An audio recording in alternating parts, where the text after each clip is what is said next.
Erin, Brianna, and Joe, and thanks for popping by Meaning Fueled, where we take your problems of practice, your pops, and have a meaning-fueled discussion about where they come from and where do we go from there. we are four longtime educators bringing our diverse experiences to the table. We're harnessing all the energy of popping into your teacher bestie's classroom and bringing it straight to your ears. Let's get poppin' with today's problem of practice. All right, a parent reaches out. They are wondering if you would be able to tutor their child or if you know someone who can.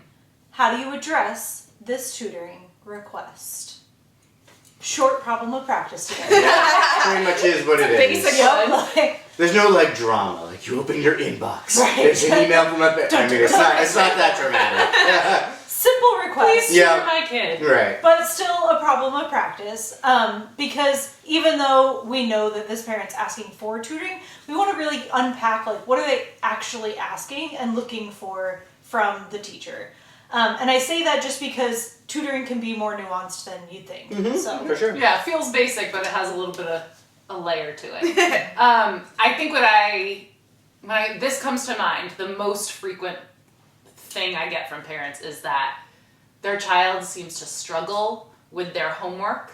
And Struggle. Like air quotes around that. well, seems to. Right. I was doing the heavy lift in that sentence because their kid just doesn't want to do it.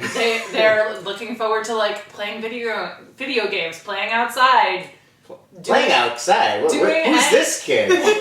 This 2026, Sarah. They're looking forward to sporty kids. getting on their TikTok. Well, or... I guess clarifying playing outside is in being on an Sports. organized team sport. Oh, okay. All right. And All right. other extracurricular Yes. things that they have Okay. to do. Sure. So the idea of them having to sit and do homework, the kid's putting up a fight about it. So essentially the parent's looking for someone to sit with their kid and do their homework with them. And that's basically it. And this Because why would they want to do that as a parent? there can be lots of reasons, but I think it's more this is a problem and I can solve it with a person. Great. Let's move forward. Yeah. And then you've got those parents that also are looking for, their kid is doing fine in school. They're looking to kind of get ahead a little bit because they're always thinking, oh, how can I, they're doing really, really well, but they don't necessarily need the tutoring. So let's just do this extra math practice or extra reading. Because then they'll be excellent. Right. And they don't actually necessarily need a tutor. It's more like a enrichment type of extra practice. And I think that's not tutoring. Though. Right. We've all taught in, affluent communities. And I think, average is not good enough. Correct. Right? It's in in those communities, it's more you have to be above average to feel average. Right. And so even if we're saying no, your kid's an average second grader, which is perfectly fine. But an average second grader in these communities actually looks a lot lower. Right. Right? So so unfortunate. the parent's perception is oh, my second grader is not reading novels. And a typical second grader really shouldn't be. No. Short chapter books is, Appropriate. totally appropriate. But when most kids are, you perceive that your kid's behind even though they're really not. Right. And I've had many a parent ask me over a conference or something, A, what more can we do? Right. And B, do they need a tutor to get ahead? I'm no, they're fine. They don't need any of that. Please don't, actually. Right. Get them to play outside. That. Well, and sometimes the feedback loop can be a little bit negative because then the kid starts perceiving they're not doing well or they're not doing okay. And I feel I've had a lot of tutoring requests that are more kids' confidence, either from the family that they feel they're not doing well enough or meeting up to some measure, or that in school they just don't feel good about it. They have the basic skills for math or for reading or for whatever they're doing okay, but they have a lot of anxiety about it, or they feel they're not doing well enough. And so the tutoring request comes more as an emotional support than an academic support. Which is my own personal tutoring story when I was in a certain high school math class and I just felt I wasn't getting it enough. And I went out and found my own tutor and then came home and told my parents. And I like went and met with the person and like paid them cash for my job working at the bagel store.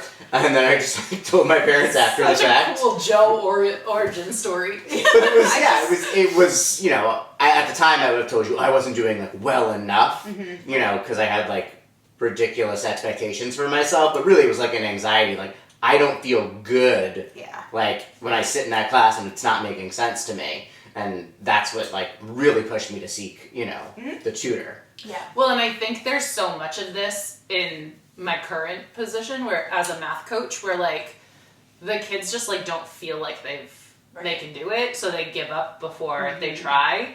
And like it makes sense that the math skills are there. They have number sense. They have really good foundations to build on, and they don't feel like they can. So I understand where this one comes from too. I mean, and then of course, like, we should just say, there is the actual times when a student is struggling, right? And a parent is legitimately reaching out because the student doesn't have their math facts and doesn't understand what is going on in class. And I think this is kind of the frustrating part, because the hope would be that, you know, any school has the systems in place that could address these struggles, right? Whether that's RTI and TSS systems, right? Pick an acronym. Pick an acronym that they would identify these issues and be able to say, you know, oh yes, you know, your child is struggling, but they're going to start seeing this interventionist, this math specialist, this reading specialist, right? You name it. And parents not feeling like they have to go to the private marketplace to either a big conglomerate like Kumon or reaching out to, you know, teachers to look for tutors. Well, because that's what essentially tutoring is an intervention. And when it's really done well. And that is, you know, we get to the point where there's not enough hours in the school day. And so, how much more should the school day extend is tough. Because the other thing about tutoring is no matter when you're doing it, it's an extension of school for children. Right. And that can be really exhausting and hard. And so I know that there's a lot of, like, if you're going to tutor, there are actually parameters around this. There are rules, there are regulations, there are restrictions. And I know that we've all tutored, but I do want to acknowledge that we are going to acknowledge some of the rules and parameters around it. So if this is a current student, it's definitely a no. You have to kind of set that boundary of like, that's, you know, outside of school hours and things like that. It's certainly a conflict of interest. It's a conflict of interest. You're like grading them on their report card and like, you know, you've tutored them in that subject. Are you, you know, inclined to say they can do it now because the parents are paying you to tutor them? And we want to clarify, it's like a paid tutoring? This is after school sessions or like extra, like you could see me for, 20 minutes after school. No, this is like a the parents Possibly, you know, you go to their house or you go to an outside location. Well, and most, I was going to say, I don't want to speak for us all because I don't know everybody's contract, but I know this is in like our teacher contract that like you can't tutor for money. A current student. Correct. Right. Yes. And then if it's a student from the past, then, you know, you consider it and you weigh your options and things like that, and then, you know, you go from there. And sometimes it depends on, like, I've tutored kids before where it's like I did have them, but then their siblings were all older, so like there's not another sibling that's like coming up. Right. Sometimes you have to be careful when you're like, and I don't know. I did not know that you had another. And I don't know where that. I don't know if that was in the because again, contracts have sometimes stuff written and like. In the district Aaron and I worked in together, there was definitely something about I don't know if it was an unwritten rule or the actual rule in the contract. It must have been if we both understood it this way. But it said that if you could potentially have a younger sibling from that family, you cannot privately tutor for that family. Right. So if, I was a third grade teacher, if my student moved to fourth grade and they want me to tutor, but they've got a sibling in first or second that I could potentially have one day, it could create that conflict of interest, and so it was a no-go. I feel like that makes sense. I think it does. Yeah, I think it does. And I think you just have to be careful because, like, I like that rule actually because it does change the dynamic of the student-teacher relationship. Totally. 100%. In the classroom. You know things about them outside of school. You know more about their family dynamics. Like, it just, makes things shaky. Yes. And when I think about one family that I did tutor for, like when I had one of the students in 3rd, and then he moved to 4th. He had a twin brother, so there was twins, and then they had a younger brother who was in 3rd that year, but not in my class. Yep. So I was all Potential clear of the rules. And I was largely the homework. I think it felt into that category. Someone to do their homework with them. But then there was definitely it was 3 boys, and there was a certain amount of roughhousing that they would do with each other, and I would kind of be there, and pulling them off of each other and get back to the table, and you're all of a sudden in this very different role than you'd ever be in a classroom situation, and it was totally appropriate. Sure. At their house, and their parents were there, and all of this, but. There's a line that there's definitely a line that you're oh yeah. It can be uncomfortable. Yeah. And now I'm at school with you. Right. There was a little bit of awkward just in that. Yeah. And they weren't my current or potential students. Right. And I think that's why there's that also rule about place. Because also in contracts it usually says if you're on school property or you're using school resource, you can't use school resources. You can't be on school property. Right. And do tutoring. Yeah. So if you're doing this, you have to be at a neutral, a library, a Starbucks, a public place, or you need to be not that in I've their seen private everyone residential. follow that said No, rule, definitely but seen that rule broken that before. one, yeah. But I think you've even. what? Statute of limitations, guys. Right.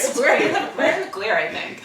But it also is interesting if you tutor someone, kind of like you were saying, in your grade where they're down the hall, and then you have the opportunity to be a teacher to them for a small group or visiting a colleague in their doorway and that kiddo's there. It can make things really awkward and not feel so nice for other kids, for that kid in particular. It's something you just gotta think about. Another thing for teachers to think about, But So given all those rules, parameters, regulations, all the things that happen, if you are in this situation, what are the implications of tutoring? Let's say it's within the rules, we've all been there, we've all tutored, you get this email, why should you accept a tutoring request as a teacher? Say it with me, everybody. Money. Money. Listen, we have all talked about how we don't make enough and we have to supplement with other things. Is that what we're doing here right now? Oh, what? No, we're not, because we make no money off this podcast. This is more just us hanging out. But we, Anyone want to sponsor us? Yeah, right. Sponsors. We all make our own rates for tutoring, and you can set that. And it's just and you can get a high bidder. Let me tell you. Totally. Depending on where you are, the demand is the demand. Yeah. And knowing your worth. This is our trade. Other people outside, they do consults in their, given profession. They consult on something, they use their things in other ways. This is what we do. This is our trade. Tutoring is the way that you are teaching kids outside of the school and system. It is I get frustrated when I hear people, not demand a high rate. Right. Yes. When someone says, oh, I'm going to tutor for $20 an hour. Absolutely not. Right. No, you are a professional, you are highly trained, and I think people pay their hairdresser, who is highly trained and skilled. Correct. Sometimes $100 for a haircut, and what a man, $100. Okay. Not me, not at Supercuts where I go, but I pay my Supercuts person for a 15-minute, 20-minute haircut. $36 or something like that. And then I give a gratuity. So you have to know your worth. You have to know your worth, right? Yeah. Absolutely. And then I think accept it because you accept the tutoring requests because there's a demand for it. The parents are looking for someone right. to Might as help well be their kid, and it doesn't matter what bucket it falls in of why they're asking. They want somebody, so why not me? And then to kind of go back to it, there's so much research out there on the effectiveness of high dosage tutoring, and I want to be very clear that it's high dosage tutoring. And when they say that, there's so many studies I could name, but they mean it's 30 minutes a day for at least 4 days a week with the same tutor going through things that are connected to the curriculum. All of those pieces have to be in place for the tutoring to be worth it, which is an interesting piece to bring into this, because who's actually doing that?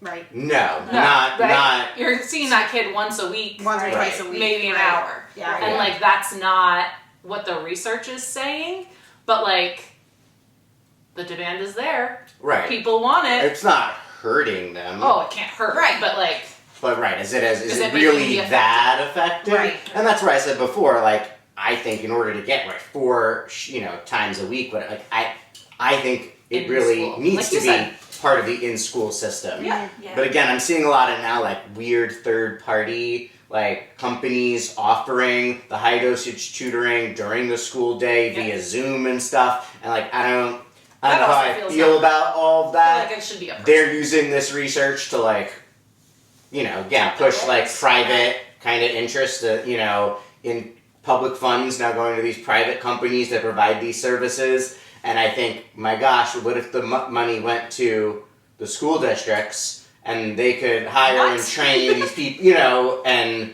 I don't know. There's just and make better the school systems to meet the needs of the kids. Right. Yeah. Versus having to seek outside tutoring. Well, yeah, I just think the same, And there's also, I don't know, like some districts though are also paying, I guess we didn't even address this, they're paying for like the online, now they're kind of AI. Oh, that's right, there's AI tutoring, my gosh. That like they could get feedback on things within the moment during the school day to help, which I guess doesn't really count fully as tutoring, but like they market it as tutoring. They do, yeah. Because it is direct feedback and it is like in the moment,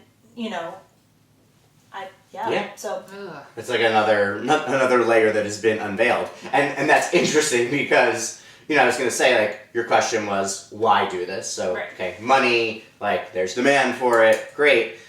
But also, like, I find increasingly, and we've obviously talked about this with all the demands on teachers, and all the curricular demands, there is a certain pace to classrooms these days that, makes relationship building more challenging than it was when things were a slower pace, less demands, less standards, less testing, right? When elementary school in particular was really a place where, teachers and students could form really deep relationships. And I think that's part of the reason knowing all of us, we went into this profession. Yeah. And, it's something that as the academics have ramped up, starts to get pushed further and further out. And so I think back to that experience I shared about with those kids, and, there is some like connectivity and deep bonds that you can form through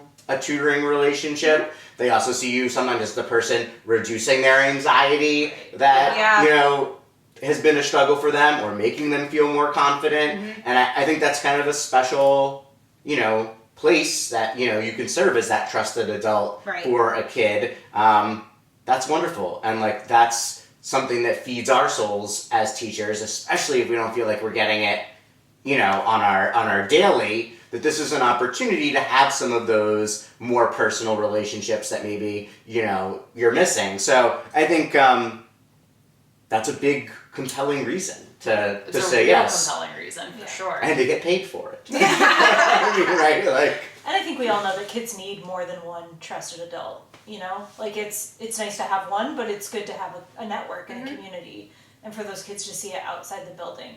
I will also say that I think, yes, the connection with kids is really important, but I also want to give a shout out because in tutoring, I have asked children before to be like, hey, do you have like notes from class or like a notebook or like something you're doing that like we can look back on? And like teachers have amazing resources they provide children that like as a tutor is really, really helpful too. And I just want to give a shout out to all the teachers that like kids in tutoring do actually use things that you give them and like remember things from class and like really do talk about their connection with you too. So it's like also kind of a way to boost that emotional thing on the other end. Do you know what I mean? To be like, no, your teacher really is working with you. Or like, hey, look at all these cool things your teacher did in class. And it's kind of like a cool if we're thinking about, we're kind of talking about this as like, they're asking you for a recommendation for someone, and like often we are, because we can't recommend ourselves due to these reasons, we're recommending a colleague, right?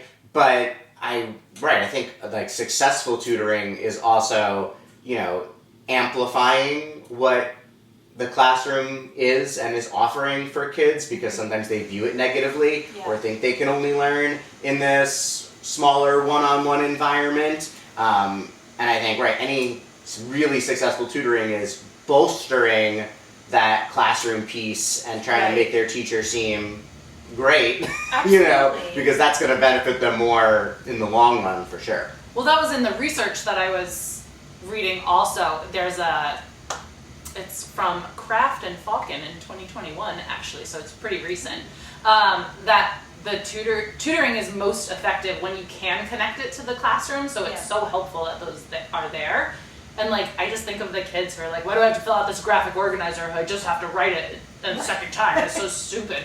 But like, clearly it works. So hey friends, having that like one-on-one support to get there is nice. Right, or I've had teachers that are like, here, a resource, like a math resource notebook, or something like that. The kids never know that how to kids use. never know how to use, but then literally in tutoring, sometimes you're like, hey, you know that notebook? Look at that! Oh wow! Like, I just told you that, but I also found it. And I think that's that's the issue, is that you as the teacher sometimes make those resources and provide them, but you don't really have time. So kids have to be taught how to use those resources, and tutoring is a great space to be taught how to use resources, because a classroom teacher with 20 some odd kids can't necessarily offer that level of instruction that really say, oh, you got stuck right here, let's look at the resource here, because and that's teaching those executive functioning skills that are hard to fit into the day but are excellent for tutoring. Awesome. All right, so if you get this email, say yes. Consider it, yeah. And consider reaching out to colleagues around you. That's right. It becomes like a little network of like, you tossed me the email that you got, I tossed you the email you got, and there's nothing unethical about that, so long as you are following those rules and parameters. And I will also say, since this is our soapbox, to the bad actors, stop. I think to the people that are doing it at school when they shouldn't be doing it at school, or we didn't really talk about this, but using school resources, stealing the curriculum, to during your private tutoring sessions. That's not great. Don't do that. That gives the whole thing a black eye on the idea of teachers tutoring. Whereas I think if everyone was kind of following these common sense, rules, it would be viewed more positively. You would think they would be common sense, Joe. You would. You would think you can't tutor someone for money in a public school classroom using materials from the public school. Conflict of interest, right? You would think, but I do see it happen more, more frequently than not, and I think that definitely it isn't right, and it's a bad look. Yeah. Alright, well thank you for popping by Meaningfield today. Remember, we're here for you anytime. Our door is always open. You can visit our website at getmeaningfield.com for ideas and inspiration to bring to your classroom. Follow us at Get Meaningfield on Instagram, TikTok, Blue Sky, and Threads, and Just Meaningfield on Facebook. You can share your thoughts on this week's pop by commenting on our post, or by finding the full-length episode over on YouTube. And remember, you can send us your pops for us to discuss with a DM or at